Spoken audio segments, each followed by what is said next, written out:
In 1926, Duse Muhammad Ali, an Egyptian, and black nationalist Marcus Garvey broadened the concept of Africans in Islam. Ali taught the history of ancient Egypt and expanded the understanding of the Moorish Islamic empires. In 1926, Duse Muhammad Ali, an Egyptian, and black nationalist Marcus Garvey broadened the concept of Africans in Islam. Ali taught the history of ancient Egypt and expanded the understanding of the Moorish Islamic empires. He was the first to profess the Moors were in America before Columbus in Garvey's newspaper, The Negro World. The movement established an organization in Detroit known as the Universal Islamic Society.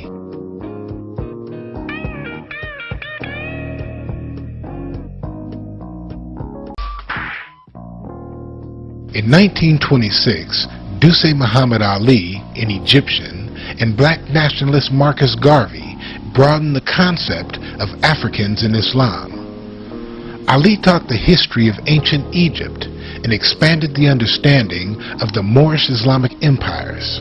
This is going to actually have a lot of backlash because from 2 years ago, from all the videos that was put out against people that was dealing with the RBG, trying to get Islam out of the RBG, that's going to look kind of bad if it was a Muslim that brought this red, black, and green flag. So I'm gonna start with. Matter of fact, I'm gonna start with Ishmael. I think you said you know a little this brother history, correct?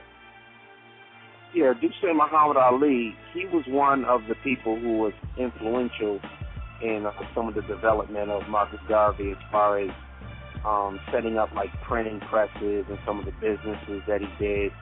Marcus Garvey went to work with him over in England, and about a year or two later, Duse Muhammad Ali came to work for Marcus Garvey. He is considered like a mentor, like a person who influenced him in certain ways, broadening his views as far as his knowledge of Islam, and some of the insight by him coming from Egypt. He had good insight on that. He was a Pan-Africanist by his thought. He had left America around like 1930, 1931. He went back over to Africa to live. I think it was like in West Africa. He did a good work, but they ended up having a falling out and going their separate ways because, I think maybe in his mind he thought he had more influence over Marcus Garvey than he really did. He didn't have that much juice, so he was told to step. Too far off because now, we're not saying the topic. The point I'm trying to say is that sitting here arguing about the region, is pointless when you know that when the world Allah is older than the inhabitants of that land or the modern day people. So when we talk about Saudi Arabia, when we talk about all these lands that are inhabited by the modern day Arabs, during the origin of the word Allah, there weren't no Arabs there. So why are you arguing about whether it was a Saudi Arabia? You don't know, so you just don't know. Maybe I'll ask Ishmael Ish. Yes. What region does Allah? I mean, what region? Not the date, but like what region? What area do people start using that name? Do you know? Well, Allah was used in the Western languages for Western Africa. It was used in Persia. They actually had cities named after Allah in ancient Persia, as well as in ancient Arabia. It's an old name because it predates Arabic, so they don't have a location nor a date to it. And thank you. That's all I asked. Thank you. See? Hold on, but get to the point. And me and Ishmael, we built on this before. The key thing I got to the point. And the point he made about the Egyptians, right? Hold on. Let me speak, bro.